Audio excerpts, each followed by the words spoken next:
You're a wizard, Harry. It does not do to dwell on dreams and forget to live. I can tell you how to bottle fame, brew glory, and even put a stopper in death. It takes a great deal of bravery to stand up to your enemies, but a great deal more to stand up to your friends. Hey everyone, welcome to Hogwarts, a podcast. Hey everyone, welcome to Hogwarts, a podcast. I'm Dan. We're back doing chapter 10. It's called Halloween. And guess who we have back with us?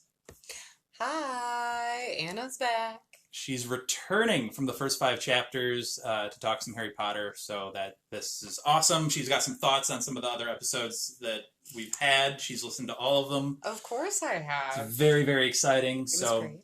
We'll get to those either this chapter or next, because she's going to be with us for 2. So don't spoil things. That's right. We're starting with a non-spoiler section of chapter 10, Halloween. Sorry, I already spoiled you for the next chapter. But yeah, no, this is a big chapter in a lot of different ways. So many different ways. Oh, important to just the whole entire series. Would we have a series without this chapter? Yeah, and we're not overplaying it either, because it's subtle. It's really subtle how she does it, but it's... Well, that's JK. Yeah. I mean, we've talked about that. Elizabeth talked about that. It's JK. Yeah, for sure.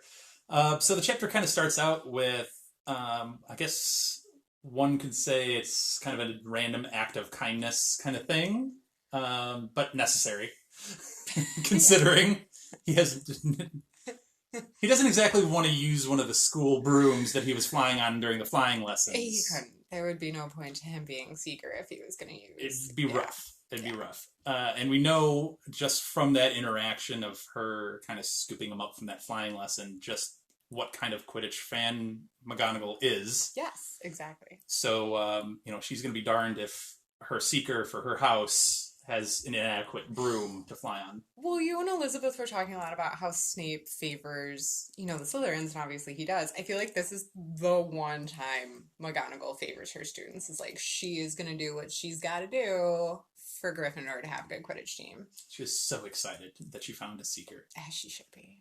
And I love how, in my head, she favors herself as a recruiter for the Quidditch team. Yes.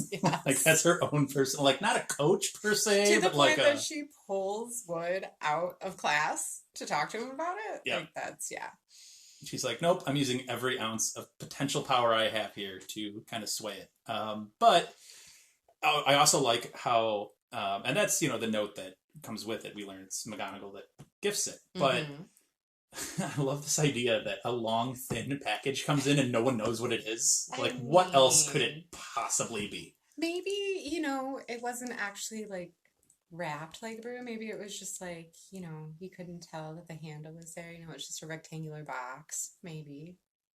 A rectangular box would make a little bit more sense. But still, I guess no one knows he's... faith in Minnie. No one knows that he's the Seeker yet. It's still a fairly well-kept secret, because...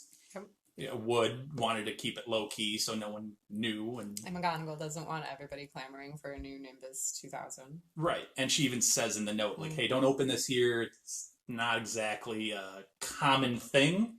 And then we learned from Malfoy, I guess, tells us that first years aren't supposed to have those.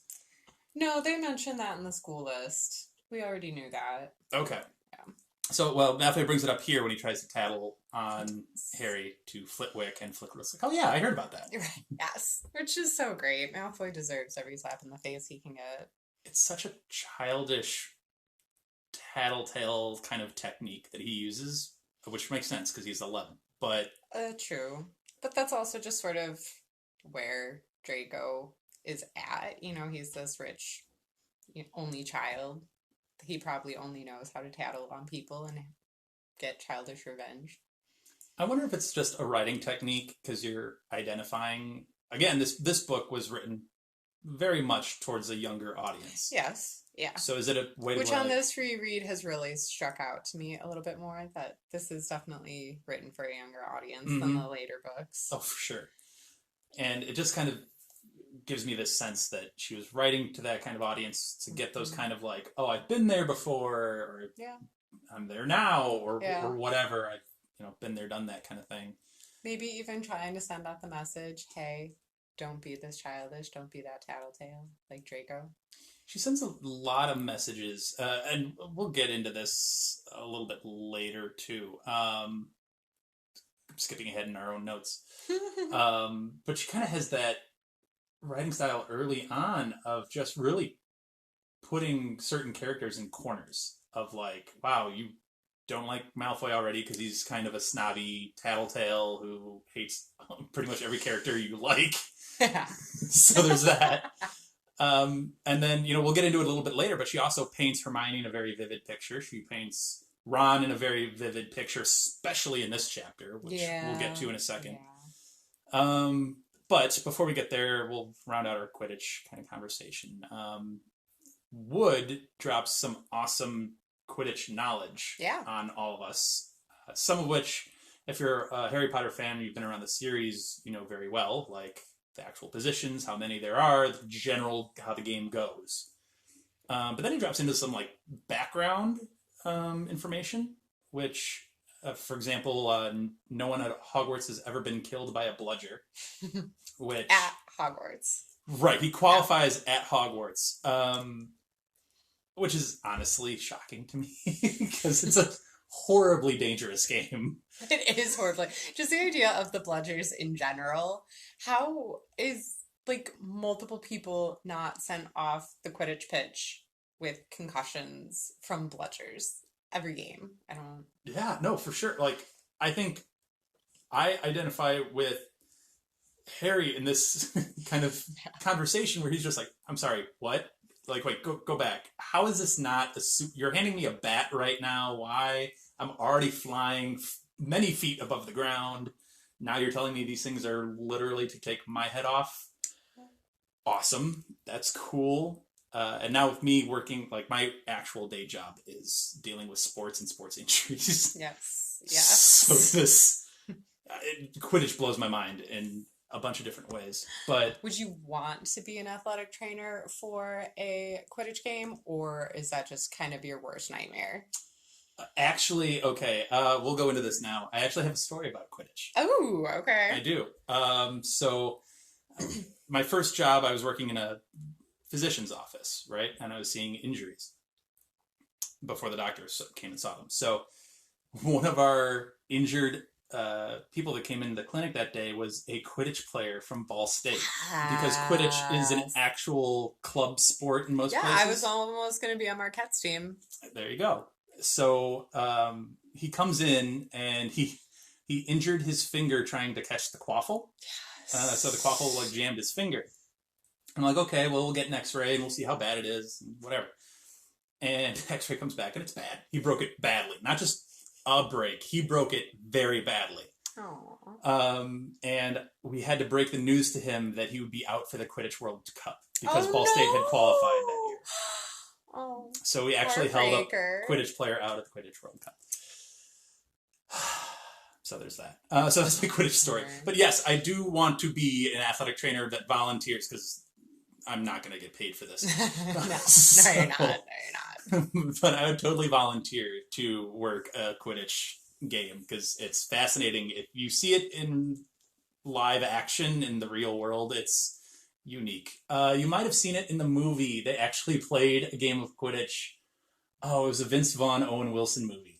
It was where they were Google interns. One, yes. Yeah. I think that was literally called The Intern or something. I think you're right. It was something like that. And they actually play a game of Quidditch, and it is ridiculous. Because Vince Vaughn's the big athlete, and he thinks he's going to dominate this thing amongst all the Google nerds. Yeah, no. And he has no idea what's going on the entire time. It's funny. We're getting sidetracked. But, yeah, so our knowledge of Quidditch makes that no one at Hogwarts ever killed by a bludger seem remarkable, if anything else. He does go on to say that the record-long match lasted 3 months. He didn't specify if that was at Hogwarts or professionally. I would imagine professionally could last even longer. Yeah, because just the skill involved. Well, I think in the next chapter, Quidditch throughout the ages starts talking more about the different things that have happened professionally. But that can't have happened at Hogwarts. I feel like Hogwarts wouldn't Could you allow that to imagine? happen. Like, just missing that long classes and stuff Exactly. like that? Like even if they brought in substitutes and everything like that, they're not going to be allowing students to miss classes for 3 months. Right. Like, no. That's insane. But he didn't specify, so it leaves that, like... True. And Wood would love that. Wood would do it in a heartbeat, yeah. Yeah. And I'm sure a lot of the other players would love that. Charlie Weasley probably being one of them. Probably. And I think this tidbit that Wood gives on Charlie Weasley is probably the reason why I have always loved Charlie Weasley. Okay. Because Wood says that he could have played for England professionally, but idiot went to go chase dragons. What? How could you do such a thing? Lame. Both are incredibly cool. Yeah. Yeah, they are. Yeah, they are.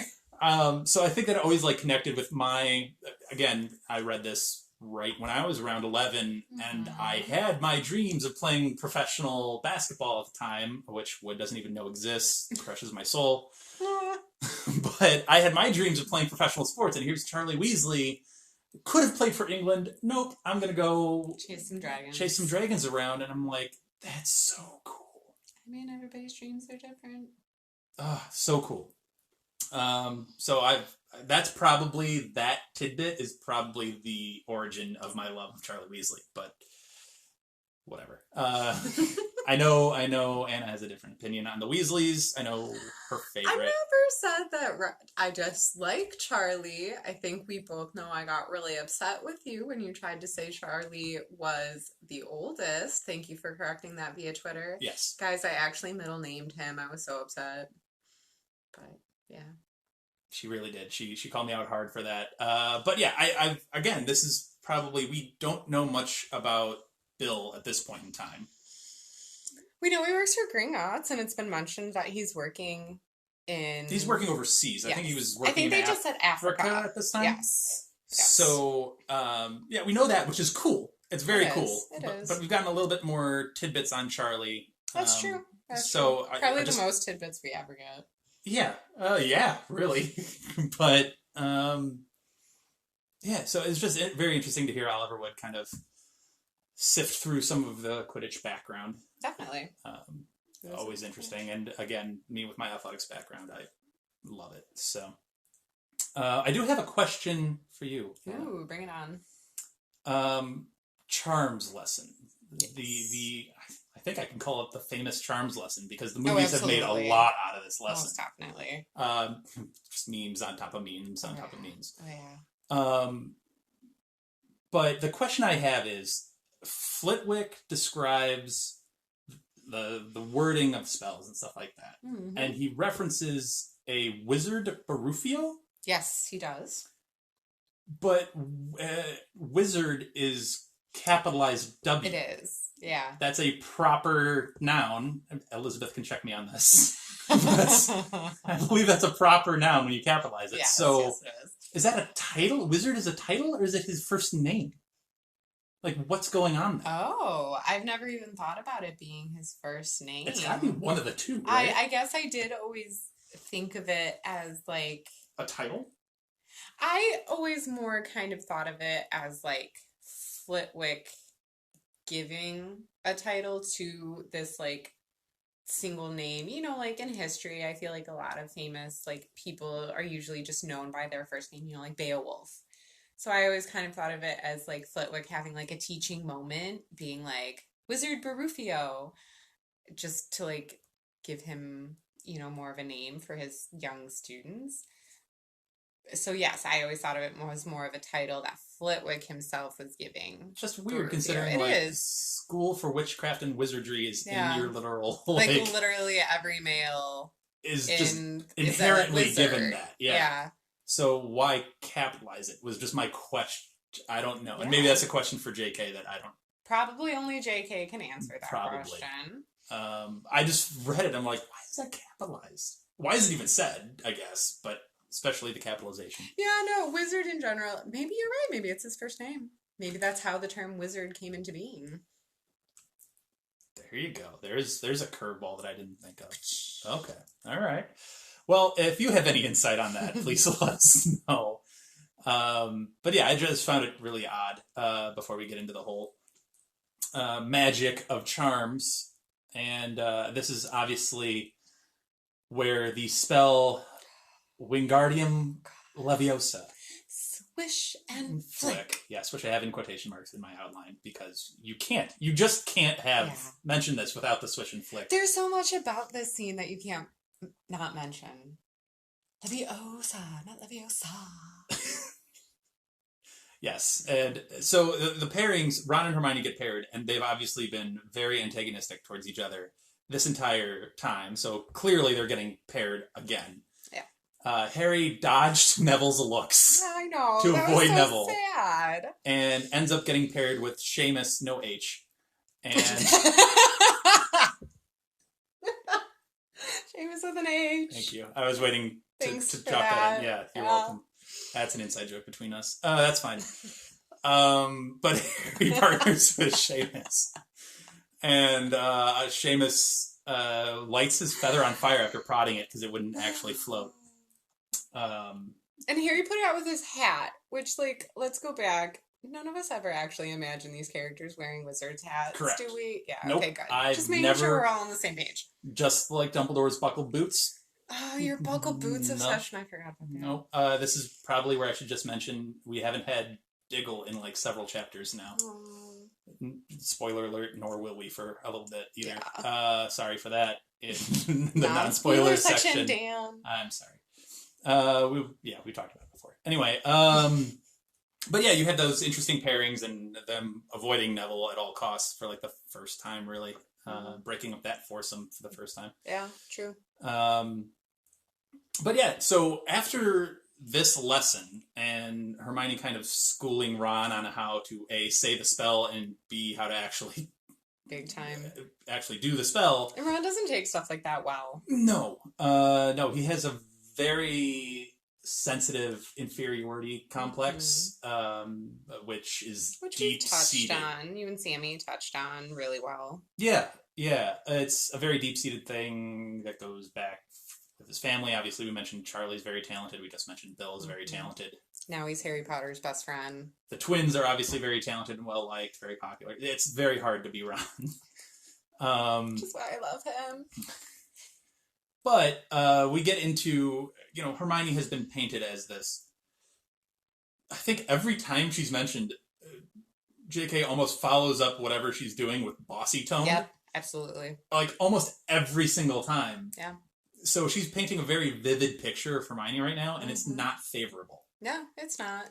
I don't like Hermione early on in this book because it's hard to like her because you don't like someone that's right over the top of you telling you how to do something, whether it's right or wrong. Yeah. You don't like that person kind of harping on you every second of the day. No, you didn't say that correctly. No, you're going to get in trouble. You're going to lose this point, blah, blah, blah, blah, blah, over and over and over and over again on a constant loop. Yeah. Every day for 2 months, I think, as it's gone on. So it's like, that's hard. That's very hard. It is, and I feel like we could get into more of this in the spoiler section, because I think, it's just Hermione, and we don't know her that well yet. It's 2 months, and yes, it would be annoying the crap out of me for 2 months, like you said, of a person harping. Also, reading it as a 32-year-old, I wish I could remember more of how I was feeling about Hermione when I was reading this for the first time as a child, because reading as a 32-year-old, part of me is also like, was Hermione being bossy, or was Hermione just being a smart 11-year-old female that everybody else found bossy because she was a girl? Like, if it was Ron going around telling, or if it was Harry Potter going around telling everybody, would anybody care? But anyway, that's a whole nother conversation that we don't have to get into. But until the spoilers, so come back for the spoiler, because we'll probably dip into that a little bit more. So yeah, come back for that in a couple of seconds. So, but before we go there, Ron, speaking of Ron, is not painted in a very great picture here either. No, he's not. He's a real jerk. This is a PG podcast, but he's not a very nice person. He's not. He's not a very nice person here. But again, They're only 11. Like, weren't we all kind of... I'm not at all trying to make excuses for Ron. I'm really not. Ron is a jerk. But, like, weren't we all kind of jerks to people we didn't like when we were 11? Yeah, it comes out of a very immature sense of what people... And this is where this is coming out of. It's an immature sense of popularity. Is like, Right. Hermione doesn't have any friends, therefore I will pile on because I have at least a friend. Right. So, She just embarrassed me big time, so I'm going to, like, belittle her and be a jerk to make myself feel better. it's a very immature way of dealing with the situation. Yeah. For sure. But yeah, not looking yeah. great for Ron in this chapter, or at least this part of this chapter. So that's just a very interesting dynamic, which we'll get into a little bit later. Yeah. Very random fun fact, but they go to the Great Hall for their feast. 2,000 live bats in the Great Hall. Yeah, no, that's kind of gross. 2,000's a lot. That's really, like, thank God they have magic, because I feel like that's a lot of disease right there. Yes, that is a lot of guano. Yeah. It's a problem with all that. It's gross. Yeah, it's weird. Yeah. And it's like they had two versions. They had like 1,000 flying up by the ceiling. Right, and then they had more 1,000 like closer to the actual tables, which is even more like, I get up by the ceiling, fine, I get it. Yeah. But it's... You may be a little too health conscious in the midst of a pandemic, but like, ew. And I'm not one of those people that are like, bats are a terrible creature. No. They have a wonderful purpose in life, and they do it quite well. Creature does. Keep the insect population down. I have a story about bats too, but we won't go there yet. I've actually had to expel some from the house up in northern Wisconsin, but that's a whole other thing. Yikes. So yeah, it just struck me as 2,000 is a lot of bats, and the Great Hall is massive, but that's still a lot.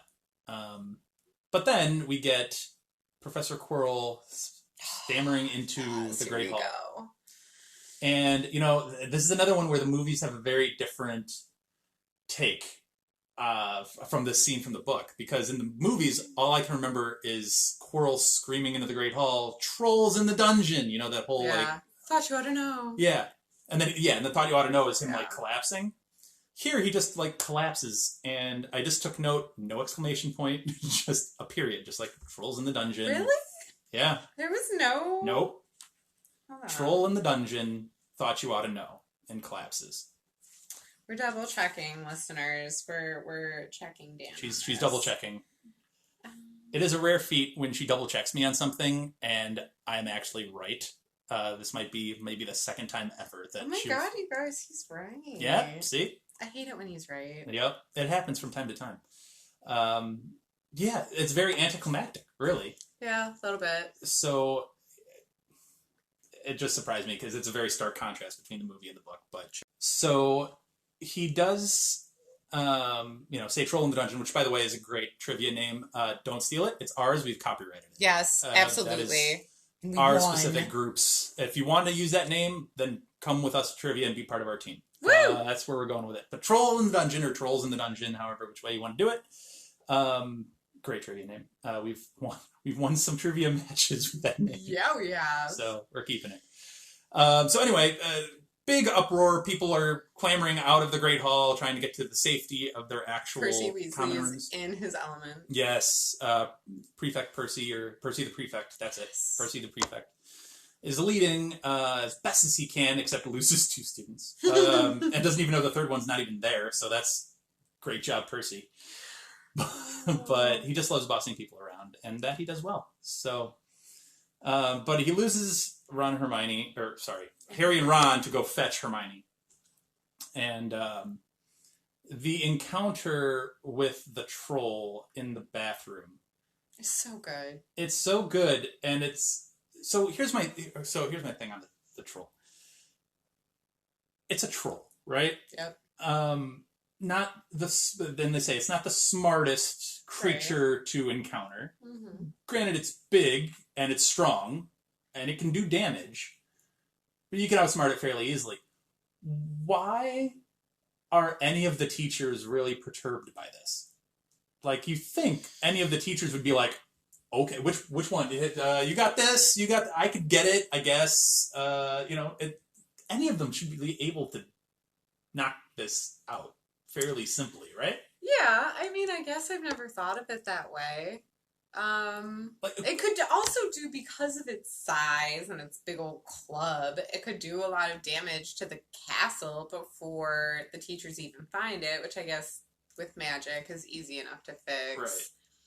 But you But I think think like the teachers Dumbledore's are just sitting there like always- rolling his eyes, just going like, okay. Well, maybe that's why there's no exclamation mark. Maybe that's why it's just a period. Well, even so, you have the Defense Against the Dark Arts teacher. Yeah. This perturbed by seemingly a very low level creature. It's like, why? But trolls also, and I don't really remember if this is specifically mentioned in the scene, but I do know somewhere we are taught trolls are very resistant to magic hitting them, like their skin and such, similar to like, so They have a bigger maybe thing. it's harder for them to fight a troll Whenever than we I- know of. when I read this, I think of literally the trolls in Lord of the Rings Yeah, that's fair. that are like hard to hit with like the arrows, and like also Yeah, always has yeah. an issue like taking Yeah. them down. Yeah. Yeah. I'm a nerd. So yeah, so Now just I'm imagining Legolas. Like, yeah, no, never mind. I'm a nerd too. It's fine. well, he could. So here's my other thing. Legolas could take it out because he could just swing up Exactly. there and Legolas do was very his thing. agile. Whereas Harry, to help knock this troll out, jumps up and puts his arms around the neck of a troll. Yeah. The troll, they say, is 12 feet tall. Yeah. I did not know that Harry is an NBA prospect that can get up that high with his jumping ability. Well, wasn't like the troll like down for some reason because he had just been like bending down, like yelling at somebody. Maybe, but it's 12 feet. That's so. Also, like Harry is just like the epitome of a Gryffindor, which I know we can talk about more in the spoiler section. But like, I feel like this whole scene is just like, hello. So like the Sorting Hat taught us bold, full of nerves and bravery. And like he just went running at a 12-foot mountain troll when he's just like some little, probably like 5 foot tall 11-year-old. That apparently just dunked a basketball on top of a troll's head, I mean, which is I insane. think he mostly just stuffed the basketball up the troll's nose. That's true too. That's very. It's not the prettiest way to win a fight. Yeah, but it worked. It was successful in distracting the troll, so you got that going for you. Yeah. And then Ron coming in clutch with the spell, with the flotation spell That he was unable to do in class, but he's able to do it in that moment. But also going back to like Harry making that big jump, can we just like bring up this quote from that scene? Harry then did something that was both very brave and very stupid. And that's when he made his NBA debut and jumped on the troll. Yes. Like that quote, oh my god, I love that quote. It's a good one. Quote so much. It's a great quote. But yeah, I think we should dive into it more because it's so great in spoilers. Okay. But yeah, it's a good one. We're starting to dip into what we want to really expand on in the spoiler section, so we're just going to go there now. So we'll take a little break, and we'll see you guys on the other side. In the dungeon! Turn around in the dungeon! All right, so we are back in the spoiler section of Chapter 10, Halloween. We had a poll recently run. It was, which Hogwarts house do you identify with or belong to? It was actually a really close poll. It was. I was surprised. I know, right? I'm It not was gonna very lie. good. Yeah. We had a bunch of votes, so thank you for everyone that voted. Gryffindor came out with 25% of the vote. Ravenclaw with 29%, the high number, 29% for Ravenclaw. Hufflepuff came up with 25%, so tying Gryffindor. And then Slytherin trailed them all with 21%, which is not a slouch number at all. No, not Very at close. all. Yeah. So it was very interesting poll results. Yeah. And I kind of It liked was they were fun. all very even. Yeah. Likewise. So yeah, that's kind of a cool poll result. So we're going to try to keep having those polls up. I actually put one up recently that has... I already voted. There you go. That has which is your favorite book 1 teacher? book 1 specifically, the one I mean, that we're very covering. important, It is. differential, because my answer would have been different if it wasn't just book 1. And I think mine would too, actually. So, Ooh. but yeah, keep a lookout on our Twitter for any polls that may come up. They're pretty awesome, so if I do say so myself. Yeah, so a nice even breakdown, and I think we wanted to get into, speaking of the Hogwarts houses, a little bit of Gryffindor, because God, I love Gryffindor. our 3 main characters have a moment.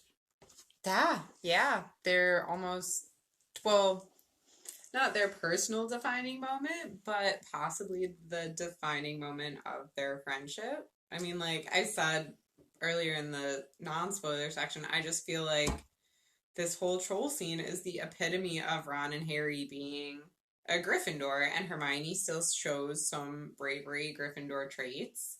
And going back to that, Harry did something both very brave and very stupid, which is just the epitome of Harry. Like, it's just so Gryffindor, which I feel very passionately about. I identify as a Gryffindor. I was sorted into Gryffindor via Wizarding World, so I feel very official.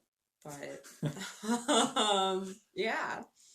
Yeah, I think so. In our little pre-production meeting that we had, we were talking about this scene, and we kind of thought that each one of the trio kind of represents Gryffindor fully, but also differently, I think, in this scene.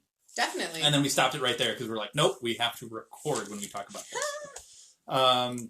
So you already mentioned kind of about Harry and his kind of, without thinking about it, bravery of just like, no, I'm going to protect my friends, even though... And they don't have to be friends. And they don't have to be friends. Just protects. Yeah, because Harry and Hermione at this point they're not as antagonistic as Ron and Hermione, but they're not friends at this point.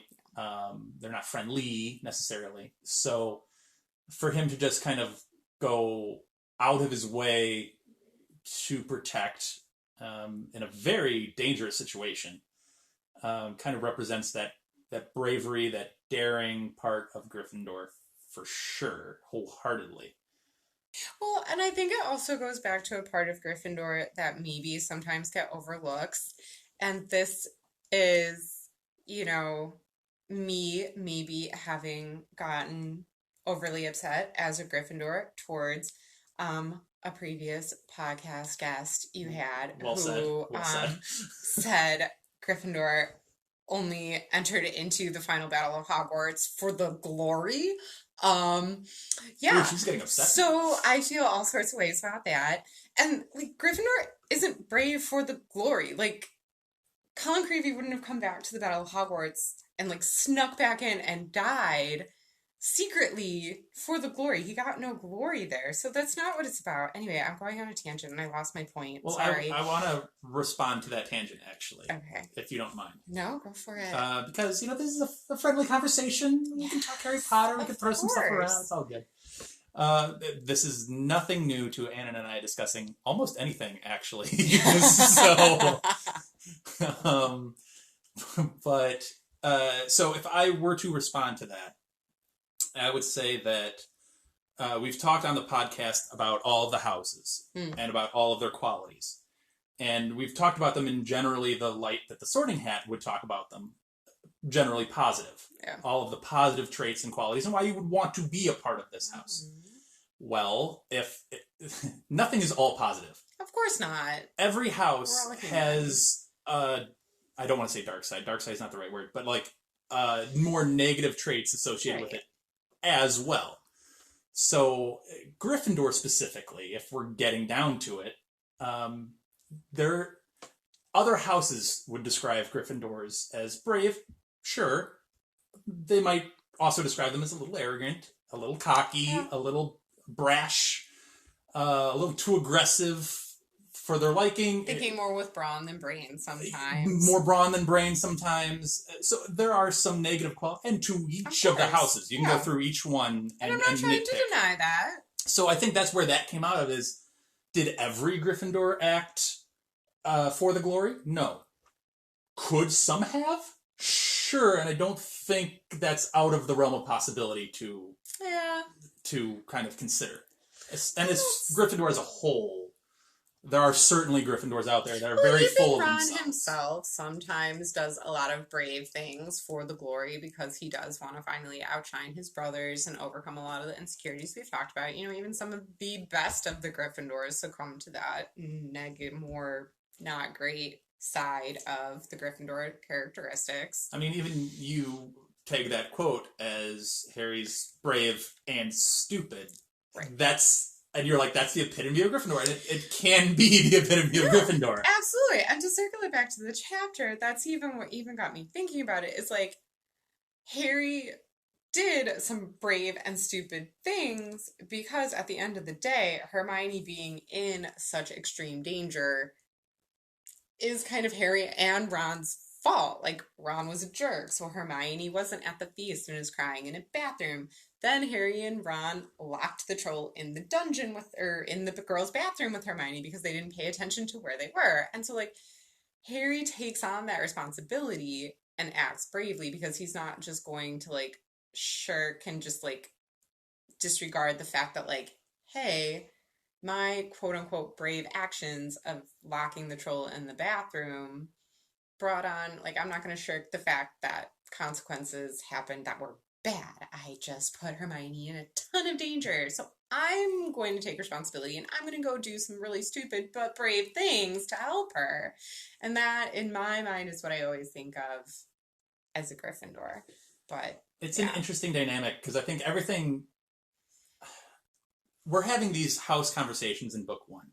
Mm-hmm. And I think a lot of it manifests itself in a very vivid way in book 7. It almost bookends. Yeah, absolutely. With the Battle of Hogwarts and what the houses individually do. And you can also book 5, trying to unite. Yes. Yeah.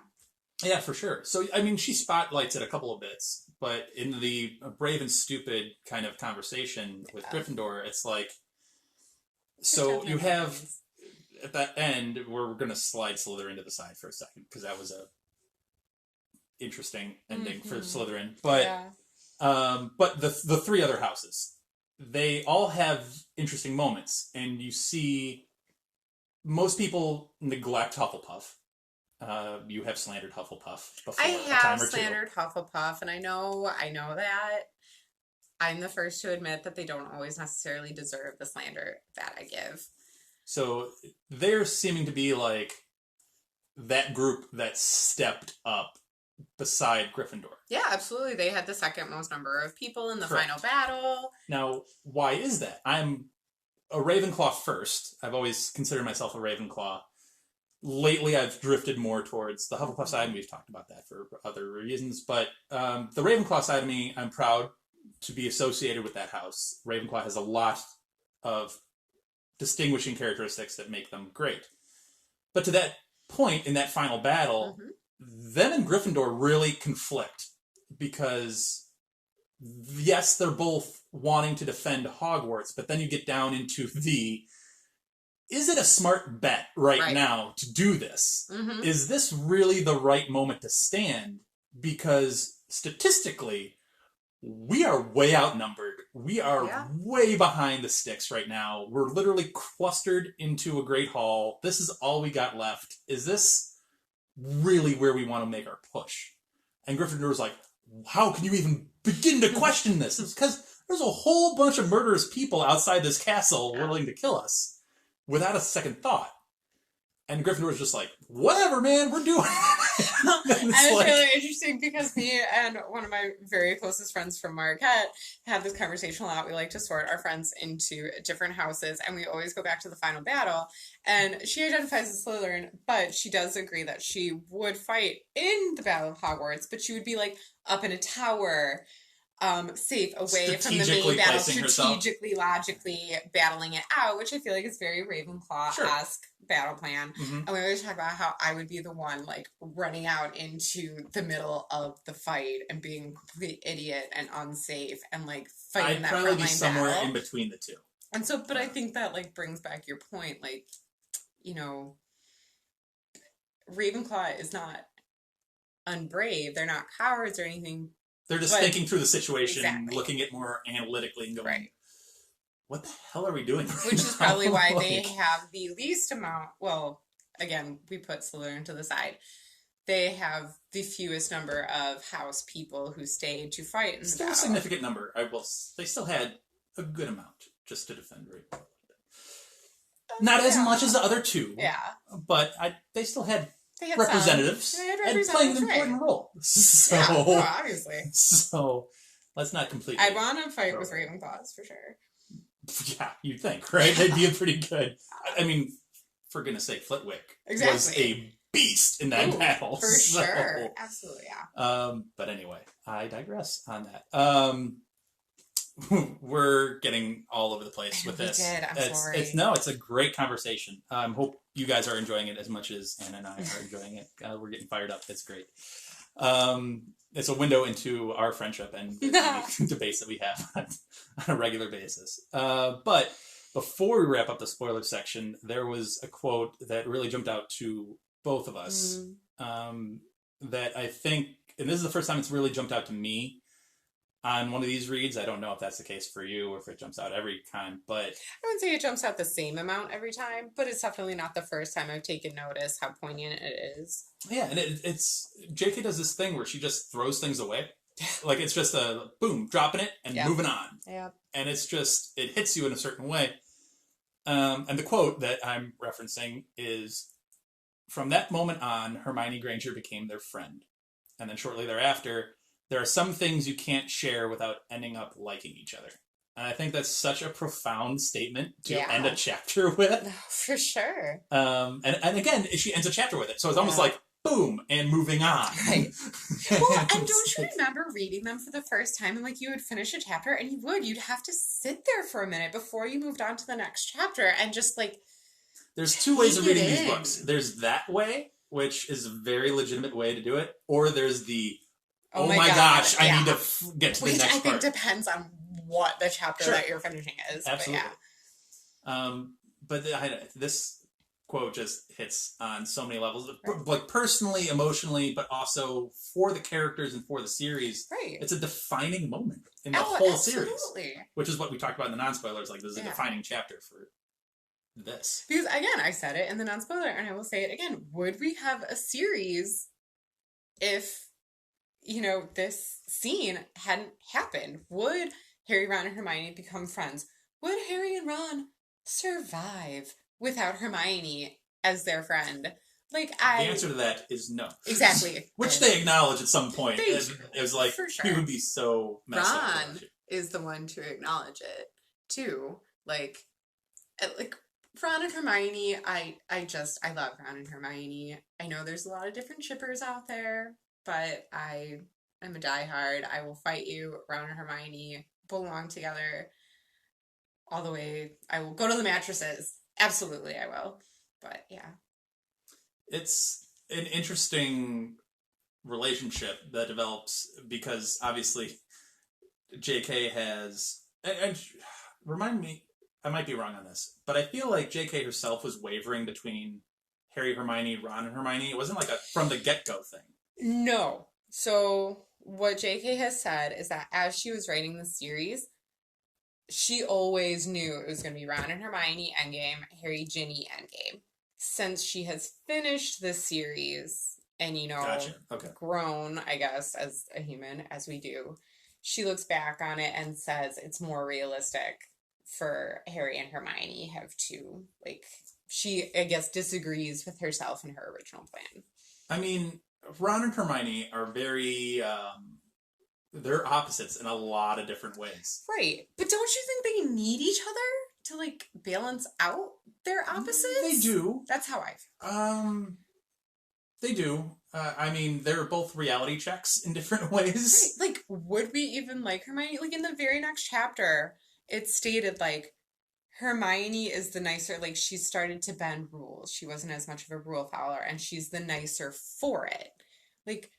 Ron mellows out Hermione, and Hermione kind of gives Ron a kick in the butt that we all know he needs. So they just, I don't know, She does and she doesn't, because she does a lot for them. She does. She does a lot for them.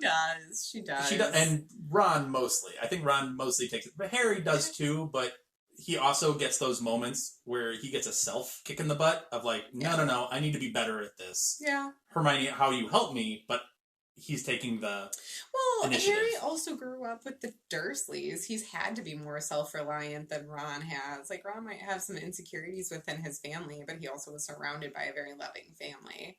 So he maybe is more comfortable with relying on people than Harry is. There's so much more we can talk about. We're going long again. I know, we are. I'm so sorry. So we should probably end it here. I don't even want to. I know. We should probably end it here. And then we'll get to some more Harry Potter stuff next week when we talk about Chapter 11, Quidditch. Woo. So hopefully you join us for that. Thanks for listening. You can check us out on Twitter. Please follow us at HogwartsAPod. My personal Twitter is at Daniel_Allen44. You can find me just replying all over the place on the HogwartsAPod Twitter. That's true. She's very active, and we thank her for that. That's awesome. For Anna, I'm Dan. Thanks for listening, and we'll check you out on the next one. Thanks. Thank you for listening to Hogwarts, a podcast. If you like what you've heard, please click the subscribe button on your preferred podcasting app and follow us on Twitter and Instagram at HogwartsAPod.